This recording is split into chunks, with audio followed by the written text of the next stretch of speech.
చూసే ఉంటారు, హగ్గులు చేసుకుంటున్నారు, ఏంటో ప్రేమించుకుంటున్నారు. ఏంటండి అదంతా? అంటే మీరు ఇప్పుడు ఆయన అలిగేషన్ చేసేది ఏంటంటే మీకు వ్యతిరేకంగా వెళ్ళడం లేదు, కేవలం నేనేంటనేది నిరూపించుకుంటున్నాను. నాకు వ్యతిరేకంగా వస్తే ఈ సినిమా కాదండి, ప్రపంచంలో ఇంకా అతను బతకడానికే వీలుండకుండా అవుతుంది. తప్పు అతను చేసింది 10 సంవత్సరాలు ఉండి చేయడం అన్న తప్పు. నన్ను ప్రిజన్కి పంపించి ఇంట్లో నుంచి పారిపోయి వెళ్ళిన మనిషి అతను. ఏదో నా దగ్గరకు వచ్చి నాకు ఒక క్లోజర్ ఇచ్చి మనం విడిపోదామని చెప్పడమో మంచిపూర్వకంగా వెళ్ళలేదు. నన్ను మోసం చేసి నన్ను ఇరికించి తప్పించుకొని పారిపోయాడు. నేను నార్మల్ ఒక అమ్మాయిని బయటకు వచ్చి మాట్లాడుతున్నాను వాయిస్ రేజ్ చేసి, డజన్ మీన్ నాకేదో వాళ్ళు భయపడిపోతున్నారు అని తండ్రి కొడుకులు చెప్తుంది. అంతా తప్పు. ఇప్పటికి కూడా నాకు మామగారు అనే రెస్పెక్ట్ ఉంటుంది కాబట్టి నేను ఏవి నిజాలు బయటకు పెట్టట్లేదు. వాళ్ళు చేసినవన్నీ నిజాలు బయటకు పెడితే జనాలందరూ మీరు తూ అని ఊస్తారు.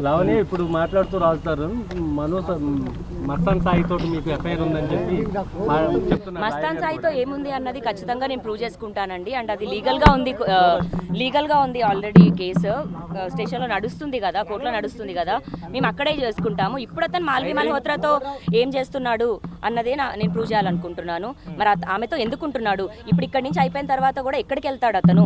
ఆమె ఎక్కడికి వెళ్తుంది? మామగారు అని అమ్మాయి వాళ్ళ తండ్రితో మాట్లాడాల్సిన అవసరం ఏంటి ఇతను? అంటే మీరు ఇప్పుడు ఇక్కడికి రావడానికి కారణం ఏంటి? నాకు మనిషి కనిపించట్లేదండి. ఫోన్లు స్విచ్ ఆఫ్ చేసుకొని తిరుగుతున్నాడు. అందరూ ఆయన మేనేజర్తో సహా అందరు నన్ను బ్లాకులు చేశారు, అసిస్టెంట్తో సహా. ఇంకెక్కడికైనా వెళ్ళాను నేను. లీగల్గా ఏమని ప్రొసీడ్ అవుతారండి? ఏమని వదిలించుకోవడానికి? 10 సంవత్సరాలు ఏమైనా కుక్క పిల్లనా తీసుకొచ్చుకొని అతను అంతా ఉంచుకొని అతనికి ఇష్టం లేనప్పుడు వదిలేయడానికి?